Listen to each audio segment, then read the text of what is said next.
भारत का इतिहास बहुत समृद्ध है और ये संपन्नता, श्रेष्ठता कोई कुछ वर्षों या दशकों के प्रयास से नहीं मिली है। इसमें युगों का अतीत समाया हुआ है। वास्तव में समय गुजरता जाता है, कोई उसे जाने न जाने, याद करे न करे, रोए या हंसे, भूले या ताने बाने बुने, लेकिन बात कितनी ही पुरानी क्यों न हो, इतिहास उसे कभी नहीं भूलता।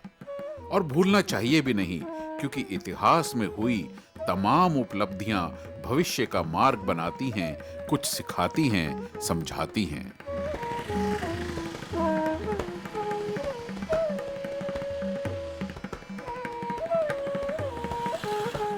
कहते हैं, बिना अभिव्यक्ति के कोई भी व्यक्ति एक सहज सुंदर जीवन नहीं जी सकता।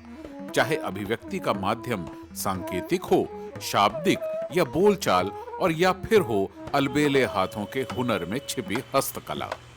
और आज इसी हुनर की तलाश में हम हैं कर्नाटक के मैसूर में, जो जाना जाता है, पहचाना जाता है रोजवुड इनले यानी रोजवुड पर पच्चीकारी के लिए। पहले तो इनले नाम नहीं था, पहले आइवरी वर्क बोलते थे इसको, बाद में इनले आया। आइवरी मीन्स हाथी का दांत से कटिंग होके रोजवुड के ऊपर इनले होता था। पहले तो महाराजा के ज़माने में वो पैलेस के अंदर छोटा छोटा इनले वर्क होता था।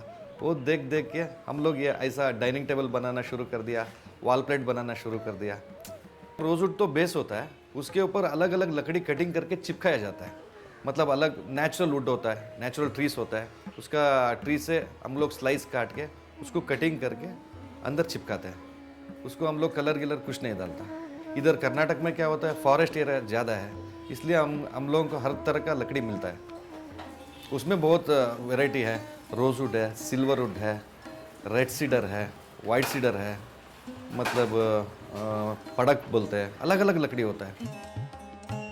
कृष्णा और कावेरी की गोद में बसा राज्य कर्नाटक, जो समृद्ध है अपनी ऐतिहासिक धरोहर से, केंद्र बना हुआ है कुछ ऐसी नायाब हस्तकलाओं के लिए जिनकी तुलना किसी से भी करना असंभव है। मैसूर या मैसूरू कर्नाटक में स्थित एक पुराना शहर है, जिसकी प्रसिद्धि की कहानियों में महल, राजे रजवाड़े, संगीत, त्योहार, खान पान और हस्तकला अपनी छाप छोड़े हुए हैं। कर्नाटका स्टेट में हैंडीक्राफ्ट को बहुत अच्छा सपोर्ट था। पहले महाराजा था ना, तब से बहुत सपोर्ट करते थे। बाद में सोच के Karnataka state handicraft development corporation 1964 में चालू की है। बाद में वो लोग, वो आर्टिजन्स है ना, हमको क्या क्या चाहिए, क्या क्या मार्केट में ज़्यादा मूव होता है, देख के वो बनाते। वो बनाने के बाद हम खुद लेते। इससे आर्टिजन्स को मार्केटिंग सपोर्ट होता है। रोजवुड एक विशेष प्रकार की लकड़ी है, जिसकी सुंदरता इनले यानी पच्चीकारी के बाद और निखर जाती है। आरंभ में यह लकड़ी लाल होती है, लेकिन आयु के साथ साथ इसका रंग काला होने लगता है और पच्चीकारी काले रंग पर ज्यादा खूबसूरत दिखती भी है और लगती भी है। वो रोजिड तो इंग्लिश में बोलता है, कन्नड़ में करी मराकर को बोलते हैं। हमें तो ये हमारा पूरा फैमिली बिजनेस है, 4 भैया है पूरा, वो पूरा यही काम करने का है। हमें तो अभी मेरे को 30 साल से हमें कर रहा है। उसका क्या है ना, अभी लकड़ी लेके हमें वो मशीन में कटाता है, कटा के वो बहुत पतला से कट करता है। कट करके वो अभी हमारा पास क्या है ना, डिज़ाइन का पिक्चर रहता है ना, वो उसके ऊपर लगा के वो कटिंग का होता है। कटिंग होने के बाद वो ज़रा फेविकॉल में सिंपल में लगाता रहता है। बाद में वो पूरा सेट करने के बाद वो प्लेवुड रहता है ना पीछे का, वो प्लेवुड के ऊपर एराल्डेट डाल के उसको चिपकाता है। रोजवुड पर पच्चीकारी की कला इन कारीगरों की संवेदना को सही रूप में संप्रेषित करती है। सौंदर्य की अनुभूति से ये संबंध है। बात चाहे जीवन के पहलुओं की हो या फिर प्राकृतिक सौंदर्य की, जहां रोजवुड पर अलग रंगों की लकड़ियों के बारीक टुकड़ों को भरकर इन्हें रंगीन और आकर्षक तो बनाया ही जाता है, साथ ही जो अपने में एक अर्थ भी लिए होते हैं और जो चित्रों के माध्यम से अभिव्यक्ति की ऊंची उपलब्धि है। एक कटिंग करता हमारा मिसेस, उसका बी कंप्लीट होगी, MBA पढ़ रहा। MBA में HR हमारा काम के लिए लैपटॉप, अब नेट होगा ना पूरा, वही लिए वो करता। मैं नहीं स्टडी कर दिया। मैं लिखने को नहीं होता, वो पूरा करता। मैं काम करके उसको बोलता हूँ ऐसा ऐसा करके वो करता। वो अलग अलग वो डिज़ाइन पूरा वो भी कटिंग करता। हैंडीक्राफ्ट में पूरा इंग्लैंड पूरा आता, गणपति फिगर विलेज वही पूरा। आपको ये बड़ा होना कर वही डिज़ाइन और कम करना वही अलग अलग साइज अलग अलग डिज़ाइन, ये फिक्स नहीं ऐसा करना नहीं है। कैसा भी कर सकता वैसा भी कर सकता। इन कारीगरों ने अपनी रचनात्मकता से लकड़ी पर पच्चीकारी के संसार को समृद्ध किया है। इनकी रचनाओं में आर्थिक जीवन और सामाजिक पहलू का भी बोध होता है। कहीं कहीं बारीक रचाव और अनूठे बनाव से नया एहसास जगता है, जो नितांत मौलिक कल्पनाओं के कारण ध्यान आकर्षित करती हैं।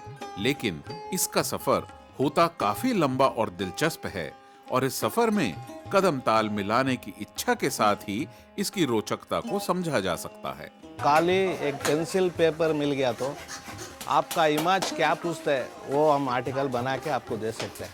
बहुत सारे अच्छे अच्छे बड़े बड़े लोग का पोर्ट्रेट भी बना के हैं। फोटो आप मारते हैं ना, उससे हमारा कारीगर में अच्छा लगेगा। आंख के अंदर एक एक बॉल भी बताते हैं। कटिंग ब्लेड इतना शार्प रहता है, उससे शार्पनेस कटिंग में निकालते हैं।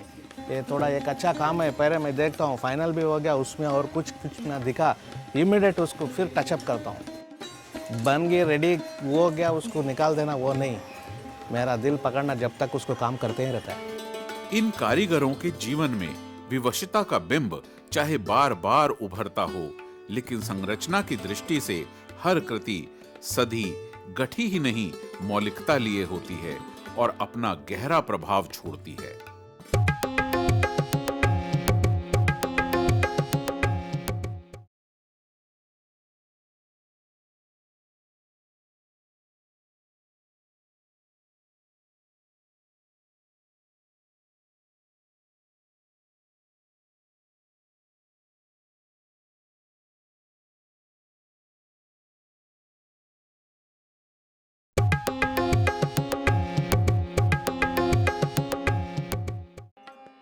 कर्नाटक के इस शहर मैसूर के कोने कोने में चहकती है लकड़ी पर की गई कारीगरी। इनकी कारीगरी में सहजता, सुबोधता और रोचकता का संकलन तो होता ही है, साथ ही सिर्फ कला का स्पर्श ही नहीं, बल्कि कला सृजन की संपूर्णता है, जो समाज को एक सूत्र में बांधकर मजबूती भी देती है। अब इंगले काम करना है, पहले लकड़ी लेना है, उसको मेजरमेंट लेना का पहले फर्स्ट कारपेंटर का काम मिला, उसका साइज जेबीए डाइनिंग टेबल उसका साइज बोलता है, उसके ऊपर पहले मेजरमेंट देता है ड्राइंग वाला, वो ड्राइंग वाला है, उसके ऊपर वो पोजीशंस के ऊपर ड्राइंग मारता है। दो हो गया, कारपेंटर हो गया और एक ड्राइंग मास्टर हो गया। बाद में 3 आदमी कटिंग करता है, उसको काट काट को ये करता है। 4 को ऐसा तुम देखे ना, उसको 1 थिकनेस काट को इसके ऊपर अंदर टोस डालता है। बाद में फिनिशिंग वाला उसके ऊपर तो बफिंग पावर को फुल सॉफ्ट करता है। बाद में उसके ऊपर जरा हैंग्रेविंग करता है, उसके अंकी सब भी करता है, फिर भी पॉलिश। उसको 6 आदमी मिलना है, इंगले वर्क को 6 आदमी मिलना है।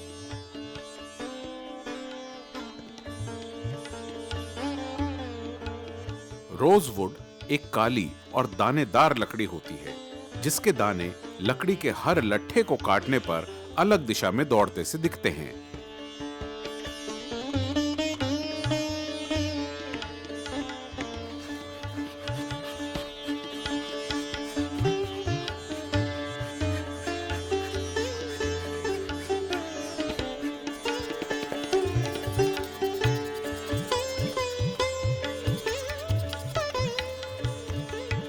पहले रोजवुड पर काम के लिए हाथी दांत का इस्तेमाल किया जाता था, लेकिन हाथी दांत के बैन होने के बाद अब इसकी जगह सफेद रंग की दूधी लकड़ी का इस्तेमाल किया जाता है रोजवुड में इनले में भरने के लिए।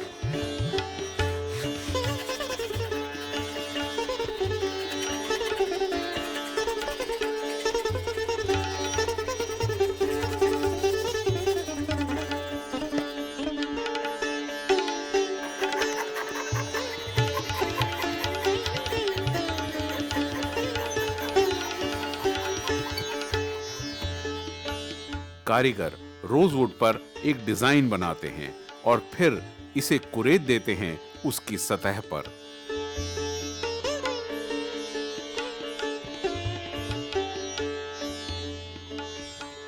विभिन्न रंगों की लकड़ियों को विशेष आकार देकर समेटा जाता है रोजवुड के ऊपर, जो बनाती है हर कृति की नींव।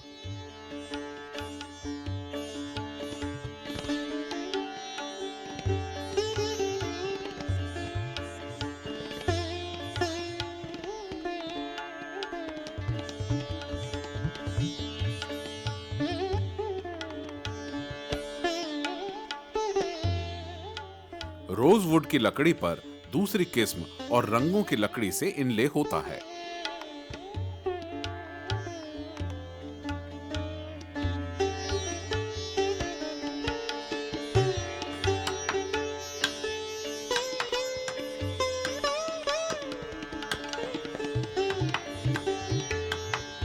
इनले से पहले आवश्यक होता है रोजवुड के बेस को डिजाइन के हिसाब से कुरेदना, जिसमें दूसरे रंगों की लकड़ी से नमूने के आधार पर पच्चीकारी की जा सके।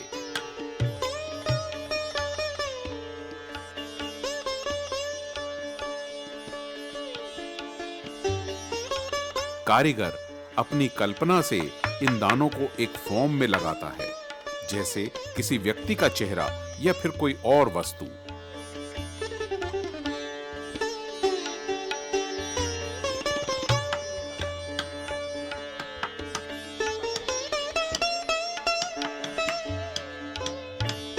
इनले के लिए रोजवुड की सतह पर हाथी दांत, अस्थि, प्लास्टिक या फिर कोई और अलग रंग की लकड़ी को भरा और चिपकाया जाता है।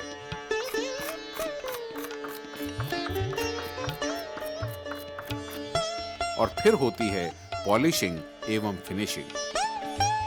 फिनिशिंग से उसकी सुंदरता और निखर कर सामने आती है। इधर तो ये काम तो सभी किधर भी नहीं चलता, मैसूर में चलता है।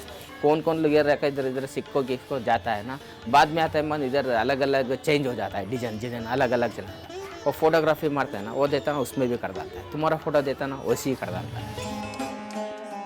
इन कारीगरों के जीवन में विवशता का बिंब चाहे बार बार उभरता हो, लेकिन संरचना की दृष्टि से हर कृति सधी गठी ही नहीं मौलिकता लिए होती है और अपना गहरा प्रभाव छोड़ती है। उधर तो अभी दिल्ली आर्ट में बोले ना, उधर तो बहुत चलता है, इसका बहुत क्रेज है उधर। इधर से हमें उधर भेजने के लिए वो बहुत लेता है उधर। फॉरेनर्स तो बहुत कम है, क्यों बोला तो ये बड़ा है ना इंग्लेवर का, वो लेके जाने के लिए ज़रा मुश्किल होता है। अभी आपको एक छोटा पीस में हमें बनाए तो आपको 500-600 रुपये में प्लेवुड में वो इंग्लेवर का बनाए तो लेता है। वही हमें अभी रोजवुड में बनाए तो क्या है ना, वो आपको 2000-3000 तक होता है। वो क्या है ना, कस्टमर तो उतना नहीं लेता, ज़्यादा बोल के नहीं लेता है। लकड़ी पर पच्चीकारी की कला में जीवनदर्शी संस्कृति के मर्म भी हैं और उत्कर्ष भी, जिन्हें इन अलबेले हाथों का हुनर बड़ी संजीदगी से उकेड़ता तो है ही, इनकी समग्रता में इनकी उच्च कलाकारी का बोध भी होता है। बात चाहे जानवरों की दुनिया की हो या इंसान के संवेगों की, प्राकृतिक हो या कृत्रिम, सब कुछ एक नएपन का एहसास देता है। कंपटीशन ज़्यादा होगा। अब क्या है ना, ये मैं 10 रुपए को बेच दो और दूसरा आदमी आता, ये अच्छा काम नहीं करता, 8 रुपए को देता, हमको कंपटीशन करने को थोड़ा मुश्किल होता। वही ले मैं क्या है ना, मैं भी कारपेंटर में काम करते ना, और हमारा पेमेंट आए तो बस दो, ज़्यादा पैसा न को, पेमेंट आए तो बस ना, वही ले चलता। वो कंपटीशन में थोड़ा थोड़ा आदमी छोड़ लिया।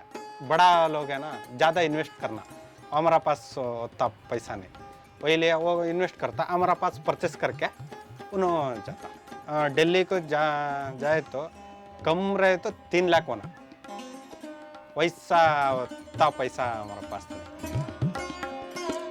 कृष्णा है, कावेरी है कर्नाटक की शान, संगीत और खान पान भी लिए है एक पहचान, जिसमें 4 चांद लगाता है यहाँ के हाथों का विज्ञान, जैसे मैसूर के रोजवुड इनले की दास्तान। वो रोजवुड इनले है ना, वो मेनली मैसूर में बनाते हैं।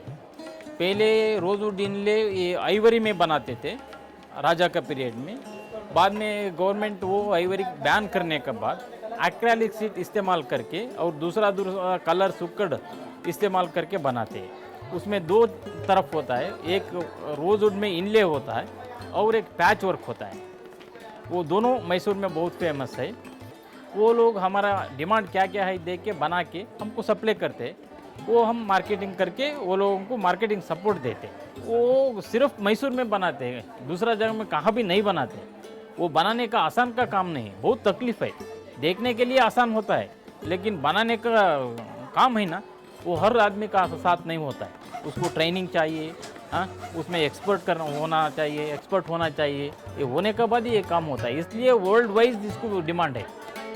आज इन दस्तकारों को विशिष्ट समृद्धि प्रदान करने की जरूरत है, जिसके लिए ये कारीगर कुछ नए की तलाश में हैं। लेकिन इनके साथ हमें भी जुड़ना होगा अपने पूर्वजों द्वारा दी गई इस संपदा के संरक्षण के लिए।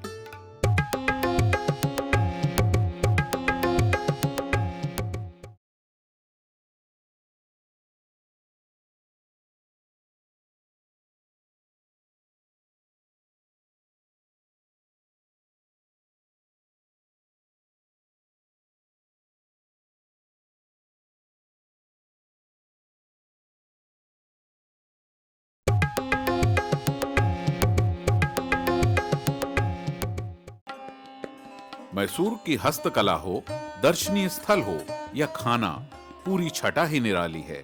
बाहें फैलाए, स्वागत को तैयार, सब कुछ अपने में समेटने को आतुर। मैन्युफैक्चरिंग करने वाले बहुत कम हो गया। एटलीस्ट हम लोग हैं अभी, एक मैसूर में 10-15 आदमी बचा हुआ है, बड़ा आदमी। उसके साथ एक 15-20 आदमी एक एक फैक्ट्री में, यूनिट में काम कर रहे हैं बस। मतलब अभी मार्केटिंग का थोड़ा समस्या है। पहले तो हम लोगों को एग्जीबिशन मिलता था मार्केटिंग करने के लिए। पहले आने जाने का खर्चा, टीए सभी मिलता था। अभी खर्चा तो बिल्कुल नहीं मिलता, अकोमोडेशन नहीं मिलता। वो समस्या से कोई जाता नहीं मार्केटिंग के लिए। बड़ी सहजता से सच्चाई को उकेरते हैं ये कारीगर, क्योंकि इन्होंने जीवन की हर सच्चाई को, कड़वाहट को महसूस किया होता है। इनके इस संघर्ष में ईमानदारी की गर्माहट है तो कला के प्रति जुड़ाव और कर्तव्य भी है, और परिवार के प्रति समर्पण भी है। इस सच्चाई, समर्पण और त्याग की भावना के कारण ही शायद ये समस्याओं से जूझ पाते हैं। अभी हम लोग जाते हैं फॉरेस्ट बीट करने के लिए जाता है, उधर 4000 को हम लोग पूछा तो वो एक्सपोर्ट वाला 8000 10,000 के लिए तैयार रहता है। वो हम लोगों को जो मिलता है, जो बचता है ना, वो रोजवुड मिलता है बस। हमारे को वो गवर्नमेंट की तरफ से अगर रोजवुड सब्सिडी में देते ना तो हम लोग को प्रॉब्लम नहीं। अभी 5 साल से अभी 40 आदमी थे मेरे पास काम कर रहे थे, अभी तो 20-25 आदमी बचा है। एक जा रहे हैं छोड़ के। ये लास्ट जनरेशन है, मैं लास्ट हूँ, इसके बाद में पॉसिबल नहीं है।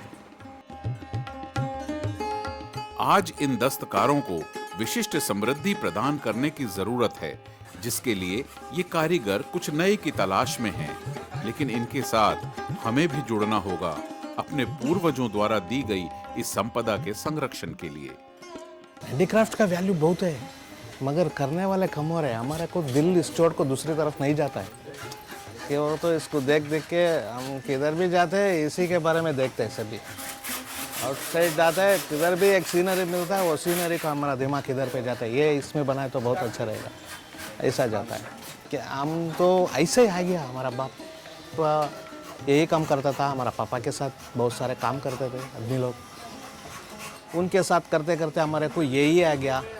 स्कूल पर नहीं गए हम, 2-3 गया है, वो 3 तक भी यही काम देख के वो माइंड को नहीं आया, हमारे को इस फील्ड पे आ गया। करने वाले लोग तो कम हो रहे हैं, फिर भी हम थोड़ा लोग को जमा के सिखाने का ट्राई तो कर रहे हैं। उसकी तरफ से मेरे को क्या भी सपोर्ट नहीं हो रहा है, होना तो मेरे तो बहुत चाहता हूँ ये काम बहुत सारे आदमियों को सिखाने के लिए।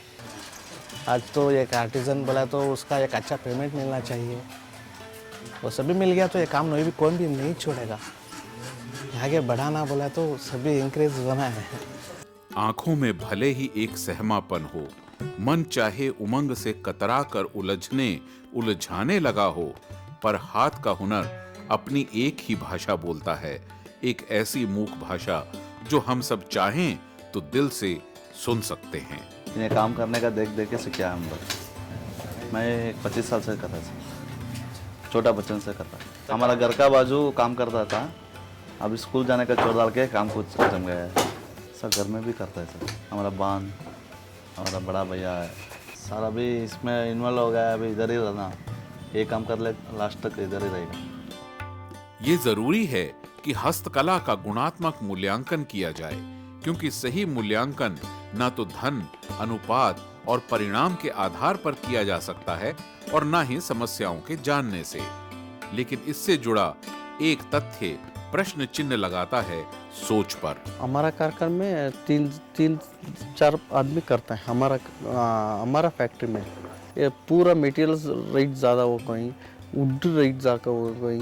अब मैं बने सो पैसा मिलता नहीं, ज़्यादा पैसा मिल रहा नहीं। एग्जीबिशन में ज़्यादा आइटम होना है, ज़्यादा आइटम होने तो पैसा होना ना, पैसा नहीं। विश्व की नजर आज हमारी हस्तकलाओं पर लगी है, क्योंकि जितना हमारे पारिवारिक मूल्य और संस्कार, हमारी संस्कृति लुभाती है इन्हें, उतना ही अलबेले हाथों का हुनर भी खींचता है इन्हें अपनी तरफ। हाथ की कारीगरी के साथ साथ ऐसी कला जिसमें हाथ के कौशल की नहीं, सुरताल की जरूरत होती है, यानी संगीत की स्वर लहरी भी इनके हाथों के हुनर को एक लय देती है। ಉದಯವಾಗಲಿ ನಮ್ಮ ಚೆಲುವ ಕನ್ನಡ ನಾಡು, ಬದುಕು ಬಲುಹೀನ ನಿಧಿಯು ಸದಭಿಮಾನದ ಗೂಡು. ಉದಯವಾಗಲಿ ನಮ್ಮ ಚೆಲುವ ಕನ್ನಡ ನಾಡು. कहते हैं मन के हारे हार है, मन के जीते जीत। यही जीत का एहसास होता है इन कारीगरों के जीवन में झांकने से, जहां उधेड़ बुन चाहे जितनी भी हो, पर ध्येय एक ही है, कारीगरी, हाथों में छिपे हुनर को कृतियों में समेटना। हमें बोलने का कुछ नहीं, ये काम तो छोड़ना नहीं है, ये कंटिन्यू होना चाहिए। मैं क्या बोल रहा हूँ, वो दाम से भी ज़रा कम करना है और काम से भी बहुत आदमी सीखना पड़ेगा। क्यों बोला तो अभी तो सीखने के लिए कौन भी अभी इंटरेस्ट नहीं लेता है, वो बहुत इंटरेस्ट लेना ये बनाने के लिए। क्यों बोला तो ये काम तो पूरा मैसूर में बहुत फेमस है, ये फेमस हो गया ना, इसके लिए वो काम नहीं छोड़ना चाहिए। एक्चुअली ये देख के कुछ लोग बोलते हैं ये पेंटिंग है करके समझ लेते हैं। हम लोग उनको समझाने के बाद ही पता चलता है ये इनले वर्क है करके। एग्जाम्पल में अगर डाइनिंग टेबल आप मेरे से लेंगे ना, आप 10 साल नहीं, 15 साल नहीं, जितना साल आप रखेंगे उतना साल रहेगा। हमारा रोजवुड फर्नीचर का यही खासियत है, इसको आप थोड़ा एनकरेज दिया तो अच्छा रहता है। बस हम छोड़ना नहीं, हमको अंदर से हमको अच्छा है काम, वही लिए मेरा लाइफ पूरा एक काम चलता। अरनमुला प्रसिद्ध है अपने मेटल मिरर्स, यहाँ की भाषा में कहे जाने वाले अरनमुला कन्नाडी के लिए। ये शीशे विश्व में एक जिज्ञासा भरी नजर से देखे जाते हैं।